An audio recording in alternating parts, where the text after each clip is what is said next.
ආයුබෝවන් doctor T channel එකට ඔබ සැම සාදරයෙන් පිළිගන්නවා.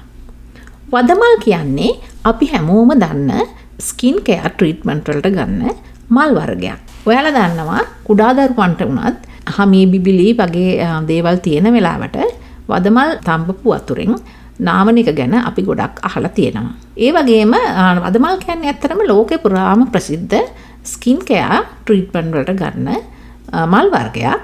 ඒජිං වලට ස්කින් ටෝන් එක ඉම්ප්‍රූව් කරන්න, මොයිස්චරයිසිං ගතිය වැඩි කරන්න, ස්කින් එකේ පෝස් ටයිටන් කරන්න, ඒ වගේ ගොඩක් දේවල් වලට මේ වදමල් ගන්නවා. අපි දැන් බලමු වදමල් පාවිච්චි කරලා කොහොමද ඇඟේ ගාන සබන් කෑල්ලක් හදන්නේ කියලා.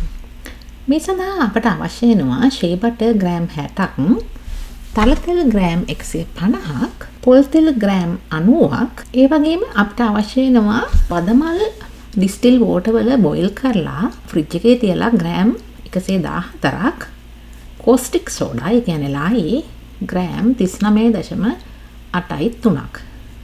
මම ඊට ඉස්සෙල්ලත් කියලා තියෙනවා වගේ මේ ඔයිල් සහ කෝස්ටික් සෝඩා හරියටම මේ ග්‍රෑම් ගණනින් ගැනීම ඉතාමත්ම වැදගත්. මොකද ලයි ප්‍රමාණය ඔයිල් ප්‍රමාණයට අනුපාතයට වඩා වැඩි වුණොත් ඒක ඇඟට හොඳ නැති නිසා. ඉනි ෆුල් රෙසිපි එක මෙතන තියෙනවා ඔයිල් ග්‍රෑම් 300යි. ඒකට ලයි 39.3යි. වදමල් වලින් හදපු ටී ග්‍රෑම් 114යි. මුලින්ම අපි ටී එක හදාගෙන ඉමු. මේ වගේ ස්ටේන්ලස් ස්ටීල් භාජනයකට වතුර ග්‍රෑම් 114ක් මැනගෙන ඒකට ඔයගොල්ලන්ට පුළුවන් වදමල් දාන්නත් පුළුවන් ඉරත් කරන්න.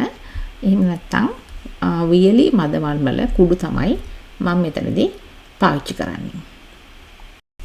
දැන් මේක ස්ටෝව් টොප් එකක තියලා හොඳට විනාඩි 5ක් විතර බොයිල් කරන්න. බොයිල් කරලා ඒක භාජනයකට දාලා අපිට පුළුවන් ෆ්‍රිජ් එකේ තියලා කූල් වෙන්න අරින්න.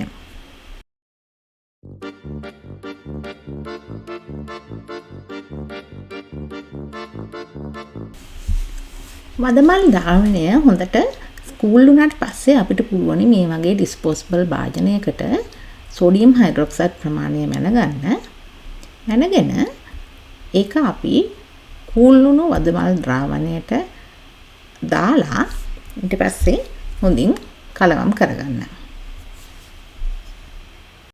දැන් අපි මේ විදිහට ඔයිල් වර්ග 3ම එකම භාජනයකට මැනගන්නට පුළුවනි.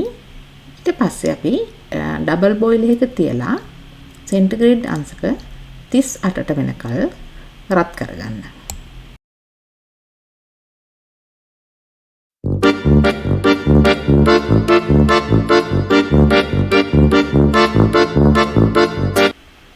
දැන් ඔයාලට පේනවා මේ ඔයිල් වර්ග 3ම හොඳට දිය වෙලා තියෙන්නේ, ලික්විඩ් විදිහට තියෙන්නේ. ඉස්සෙල්ලා සොලිඩ් වගේ තිබුණු ඔයිල්. මේකට දැන් අපි අර සෝඩියම් හයිඩ්‍රොක්සයිඩ් ද්‍රාවණය හොඳට ක්ලියර් වුණාට පස්සේ මේකට එකතු කරලා ඊට පස්සේ අපිට පුළුවන් ස්ටික් බ්ලෙන්ඩ් එක ආධාරයෙන් මේක හොඳට මිශ්‍ර කරගන්න. ස්ටික් බ්ලෙන්ඩ් එකෙන් මිශ්‍ර කරනකොට ඔයගලන්ට පේනවා මෙතන විනාඩි 2ක් යන්නත් කලින් මේ ද්‍රාවණය සබන් හැදිලා ට්‍රේස් එකට එනවා. ඊට පස්සේ අපිට පුළුවනි ඒක මෝල්ඩ් වලට දාලා අඩුම ගානේ 24 hours වත් ඒක හොඳට සෙට් වෙනකල් තියන්න. මෝල්ඩ් එක ටවල් එකකින් වගේ එකකින් වහලා තියනවා නම් වඩා හොඳයි. එතකොට හොඳට ඒක කියෝ වෙන පහසුයි. මොකද හයි උෂ්ණත්වයේ ඒක තියෙන නිසා. මේ විදිහට ඔයගොල්ලන්ට පුළුවනි මෝල්ඩ් එකේ තියෙන සෝප් ලික්විඩ් ද්‍රාවණය හොඳට සෙටල් වෙන විදිහට ෂේක් කරන්න. ඊට පස්සේ මේක ටවල් එකකින් වහලා අඩුම ගානේ 24 to 48 hours තියෙන්න අරින්න කියෝ වෙන්න ඩීමෝල්ඩ් කරන්න කලින්.